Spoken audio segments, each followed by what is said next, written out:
नमस्कार, capital TV के सभी दर्शकों को स्वतंत्रता दिवस की ढेर सारी शुभकामनाएं। आप देख रहे हैं स्पेशल स्टोरी। मैं हूं परवीन शेख। एक ऐसा देश जिसकी पहचान आज उसकी एकता, अखंडता और विशाल लोकतांत्रिक ढांचे से होती है, लेकिन आजादी के वक्त यही भारत कई टुकड़ों में बंटने की कगार पर खड़ा था। 1947 में अंग्रेजों के जाने के बाद देश के सामने सबसे बड़ी चुनौती थी सैकड़ों रियासतों को एक राष्ट्र के सूत्र में बांधना।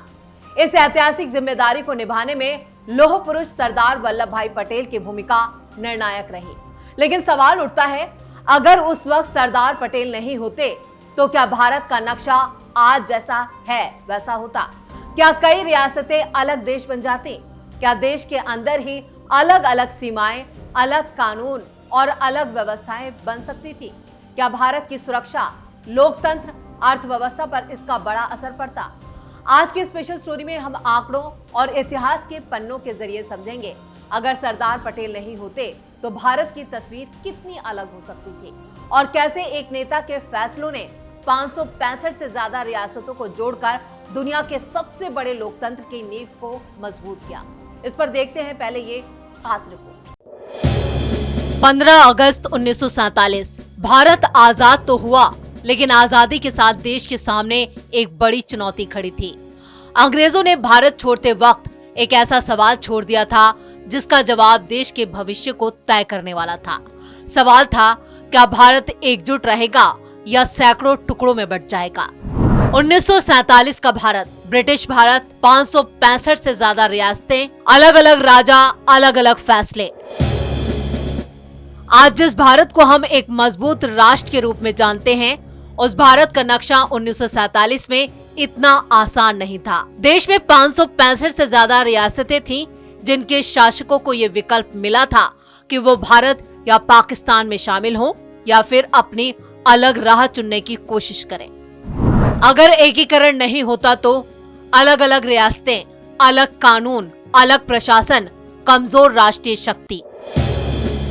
ऐसे समय में सरदार वल्लभ भाई पटेल ने गृह मंत्री के रूप में बड़ी जिम्मेदारी संभाली। उन्होंने कूटनीति, बातचीत और जरूरत पड़ने पर सख्त फैसलों के जरिए रियासतों को भारत संघ में शामिल कराया। यही वजह रही कि 565 से ज्यादा रियासतें एक राष्ट्र के रूप में भारत का हिस्सा बनी। लेकिन सोचिए, अगर सरदार पटेल नहीं होते तो क्या होता? इतिहासकारों का मानना है कि कई रियासतें अलग अस्तित्व बनाए रखने की कोशिश कर सकती थी। हैदराबाद, जूनागढ़ जैसी रियासतों के फैसले भारत की एकता के लिए बड़ी चुनौती बन सकते थे। इतिहास में कुछ व्यक्तित्व ऐसे हैं जिन्होंने अपने फैसलों और नेतृत्व से देश की दिशा बदल दी। सरदार वल्लभ भाई पटेल उन्हीं महान नेताओं में शामिल हैं। एक साधारण किसान परिवार से निकलकर सफल वकील बनने और फिर आजादी के आंदोलन के प्रमुख सेनानी से लेकर स्वतंत्र भारत के पहले गृह मंत्री बनने तक का उनका सफर संघर्ष, साहस और संकल्प की एक मिसाल है। सरदार पटेल का जन्म 31 अक्टूबर 1875 को गुजरात के नाडियाद में हुआ था। बचपन से ही वो आत्मविश्वासी, अनुशासन प्रिय और कठिन परिस्थितियों में भी आगे बढ़ने वाले व्यक्ति थे। शुरुआती शिक्षा पूरी करने के बाद उन्होंने कानून की पढ़ाई की और वकालत को अपना करियर बनाया। उन्होंने पहले भारत में वकालत की और बाद में इंग्लैंड जाकर बैरिस्टर की पढ़ाई पूरी की। 1913 में भारत लौटने के बाद उन्होंने वकालत में सफलता हासिल की और अहमदाबाद के मशहूर वकीलों में गिने जाने लगे। लेकिन वकालत की चमकदार दुनिया में सफल होने के बावजूद पटेल का मन धीरे धीरे देश की आजादी के आंदोलन की ओर बढ़ने लगा। महात्मा गांधी के विचारों से प्रभावित होकर उन्होंने राजनीति में अपना कदम रखा। 1917 के बाद उनका सार्वजनिक जीवन तेजी से आगे बढ़ा और उन्होंने गुजरात के किसानों और आम लोगों को जो मुद्दे थे उसे उठाना शुरू किया। 1918 का खेड़ा सत्याग्रह उनके राजनीतिक जीवन का बड़ा मोड़ साबित हुआ।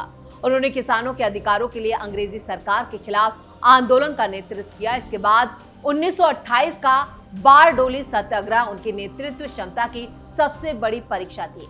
इस आंदोलन में किसानों की जीत के बाद जनता ने उन्हें सरदार की उपाधि दी। इसके बाद पटेल कांग्रेस के प्रमुख रणनीतिकारों में शामिल हो गए। आजादी के बाद जब भारत के सामने सबसे बड़ी चुनौती रियासतों के एकीकरण की थी, तब गृह मंत्री के रूप में सरदार पटेल ने ऐतिहासिक भूमिका निभाई। उन्होंने सैकड़ों रियासतों को भारत संघ में शामिल कर देश की एकता को मजबूत किया। इसी योगदान के कारण उन्हें भारत का लौह पुरुष कहा गया। 15 अगस्त 1947 को जब भारत स्वतंत्र हुआ, तब देश के सामने ब्रिटिश भारत के साथ साथ 500 से ज्यादा रियासतों को एक राष्ट्र में मिलाने का कठिन काम करना था। इस ऐतिहासिक जिम्मेदारी को निभाने में सरदार वल्लभ भाई पटेल की भूमिका को बेहद महत्वपूर्ण माना जाता है। रियासतों को भारत में मिलाने का सबसे बड़ा अभियान। 1947 में ब्रिटिश शासन खत्म होने के बाद देसी रियासतों के सामने विकल्प था कि वो भारत या पाकिस्तान में शामिल हो या फिर स्वतंत्र रहने की कोशिश करें। कई राजा महाराजा अपनी अलग सत्ता बनाए रखना चाहते थे। ऐसे वक्त में सरदार पटेल ने गृह मंत्री बनने के बाद रियासतों के विलय को अपनी सबसे बड़ी प्राथमिकता बताया। पटेल ने पीवी मेनन के साथ मिलकर राजाओं से बातचीत की। उन्होंने उन्हें समझाया कि अलग अलग छोटे राज्यों में बटा भारत कमजोर हो जाएगा। उनकी रणनीति में संवाद, विश्वास और जरूरत पड़ने पर सख्त कदम तीनों शामिल थे। ज्यादातर रियासतों ने भारत में शामिल होने का फैसला तो पहले ही कर लिया था, लेकिन सबसे बड़ी चुनौतियों में जूनागढ़ और हैदराबाद जैसी रियासतें शामिल थीं जो मुस्लिम बहुल थी। जूनागढ़ के नवाब ने पाकिस्तान में शामिल होने का फैसला किया, जबकि वहां की ज्यादातर जनता भारत के साथ रहना चाहती थी। भारत सरकार ने राजनीतिक और प्रशासनिक कदम उठाकर इस समस्या का समाधान किया। वहीं हैदराबाद के निजाम के स्वतंत्र रहने के फैसले के बाद भारत ने 1948 में सैन्य कार्रवाई ऑपरेशन पोलो के जरिए भारतीय संघ में इसे शामिल किया। क्यों कहा जाता है भारत का लौह पुरुष? सरदार पटेल को लौह पुरुष इसलिए कहा गया क्योंकि उन्होंने बेहद कठिन परिस्थितियों में कठोर फैसले लेने का साहस दिखाया। देश के बंटवारे के बाद सांप्रदायिक हिंसा, शरणार्थी संकट और सीमाओं की अस्थिरता के बीच उन्होंने गृह मंत्रालय संभाला।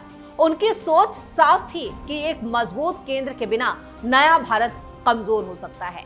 उन्होंने प्रशासनिक व्यवस्था को मजबूत किया और भारतीय प्रशासनिक सेवा जैसी संस्थाओं को बनाया और इसे बनाए रखने में सबसे बड़ी और महत्वपूर्ण भूमिका उनकी थी। सरदार पटेल का नेहरू से ज्यादा योगदान। ये सवाल भारतीय राजनीति और इतिहास में लंबे वक्त से चर्चा का विषय रहा है। कुछ लोग मानते हैं कि सरदार पटेल का योगदान इसलिए ज्यादा दिखाई देता है क्योंकि उन्होंने भारत के भौगोलिक एकीकरण का कठिन काम पूरा किया। वहीं पंडित जवाहरलाल नेहरू ने लोकतांत्रिक संस्थाओं जैसे विदेश नीति, वैज्ञानिक सोच और औद्योगिक विकास की नींव रखने में बड़ी भूमिका निभाई। इतिहास में दोनों नेताओं की भूमिका अलग अलग थी। पटेल जहां मजबूत प्रशासन और राष्ट्रीय एकता के लिए जाने जाते थे, वहीं नेहरू आधुनिक भारत की संस्थागत नींव और अंतर्राष्ट्रीय पहचान बनाने के लिए पहचाने जाते हैं। इसलिए ये कहना कि एक नेता दूसरे से महान था, इतिहास को एक ही नजरिए से देखने जैसा होगा। दोनों ने स्वतंत्र भारत के निर्माण में अलग अलग क्षेत्रों में योगदान दिया, लेकिन उसके बावजूद आज भी अगर इतिहास के पन्नों को हम टटोलते हैं तो सरदार वल्लभ भाई पटेल का योगदान बहुत ज्यादा नजर आता है और उनकी दृढ़ इच्छा शक्ति और उनके आत्मविश्वास का आकलन आज भी कई संदर्भों में किया जाता है। इसलिए कहा जाता है कि पंडित जवाहरलाल नेहरू की अगर तुलना की जाए तो सरदार पटेल उनसे कहीं ज्यादा आगे नजर आते हैं। नेहरू और पटेल के बीच मतभेद। सरदार पटेल और जवाहरलाल नेहरू दोनों महात्मा गांधी के करीबी सहयोगी थे, लेकिन दोनों की कार्यशैली और सोच में अंतर था। पटेल व्यवहारिक राजनीति और प्रशासनिक मजबूती पर ज्यादा जोर देते थे, जबकि नेहरू अंतर्राष्ट्रीय दृष्टिकोण, समाजवाद और आधुनिक संस्थाओं के निर्माण को प्राथमिकता देते थे। कश्मीर विदेश नीति और कुछ प्रशासनिक फैसलों को लेकर दोनों नेताओं के बीच मतभेद सामने थे। हालांकि ये भी सच है कि मतभेदों के बावजूद दोनों ने कई राष्ट्रीय मुद्दों पर मिलकर काम किया।